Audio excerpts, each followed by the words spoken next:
నమస్తే CH9 TV news కి స్వాగతం. పత్రికా స్వేచ్ఛ ప్రజాస్వామ్యానికి గీటురాయి. ఏపీడబ్ల్యూజేఎఫ్ చిత్తూరులో సేవా కార్యక్రమాలు. ప్రజాస్వామ్య పరిరక్షణలో 4వ మూలస్తంభం పత్రికలేనని ఏపీడబ్ల్యూజేఎఫ్ జిల్లా కన్వీనర్ వరదరాజులు అన్నారు. శనివారం మధ్యాహ్నం చిత్తూరు నగరంలోని గంగనపల్లిలో ఉన్న మెప్మా ఆధ్వర్యంలో నిర్వహిస్తున్న నిరాశ్రయుల వసతి గృహంలో జాతీయ పత్రికా దినోత్సవాన్ని పురస్కరించుకుని పలు సేవా కార్యక్రమాలను నిర్వహించారు. ఈ కార్యక్రమంలో ఏపీడబ్ల్యూజేఎఫ్ నాయకులు జయరాజ్, కేశవులు, జయచంద్ర, ప్రకాష్, దినేష్, రెడ్డి, బాలు, కుబేర, నాగరాజు, మురళి, తులసి రెడ్డి, కృష్ణమూర్తి రెడ్డి పాల్గొన్నారు. ఈ సందర్భంగా వారు మీడియాతో మాట్లాడుతూ ప్రజాస్వామ్య రాజ్యంలో అన్యాయాలు అక్రమాలను ప్రశ్నించాలన్న ప్రజల పక్షాన నిలబడే ఏకైక వజ్రాయుధం పత్రికలే అన్నారు. నవ సమాజ నిర్మాణానికి 4వ మూలస్తంభం పత్రికలని ప్రభుత్వం పత్రికా విలేకరులకు సముచిత స్థానం, గౌరవం కల్పించి వారి సమస్యల పరిష్కారానికి కృషి చేయాలన్నారు. అనంతరం నిరాశ్రయుల వసతి గృహంలో నిరాశ్రయులకు సేవా కార్యక్రమాలు నిర్వహించారు.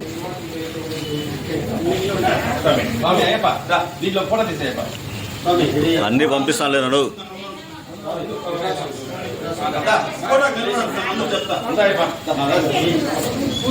నేను వస్తాను పదా అంటే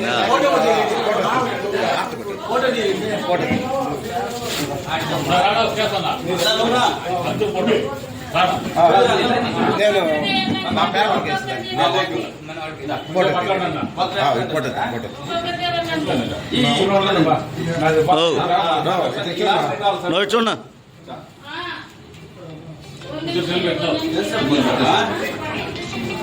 ఓకేనా?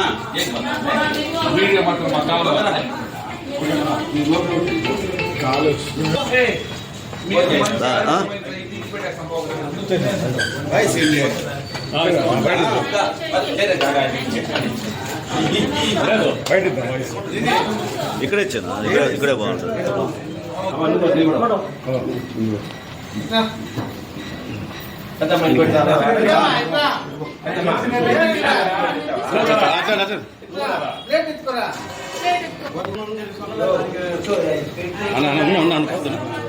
ఇప్పటికి దూరం వచ్చారా?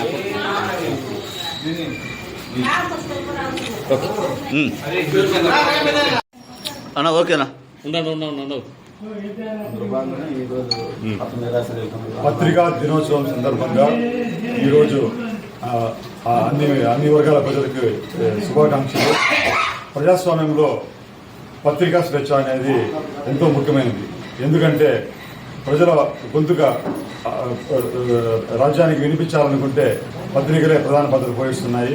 కాబట్టి పత్రికల యొక్క ఏదైతే ఈ ప్రజల గొంతుగా వినిపిస్తున్నాయో వాటిని కాపాడడం ద్వారా ప్రజాస్వామ్యాన్ని మనుగడ సాగించడానికి మనందరం కృషి చేయాలి. ఇదే విధంగా పాత్రికేయుల హక్కులను కూడా ప్రభుత్వం పరిరక్షించాలి.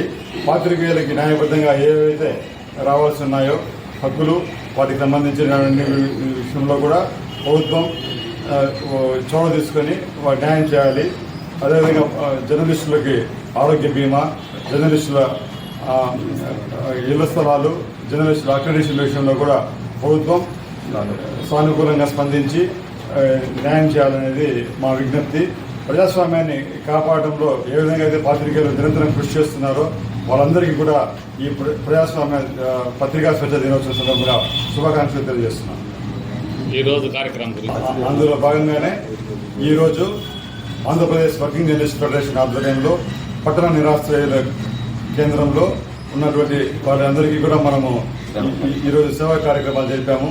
ఇదే విధంగా కూడా ఇదే స్ఫూర్తితో మనమందరం కలిసి భవిష్యత్తులో కూడా ఇలాంటి కార్యక్రమాలు జరిపి ప్రజలలో మా యొక్క ఉనికిని చాటుకుంటామని తెలియజేస్తున్నాం.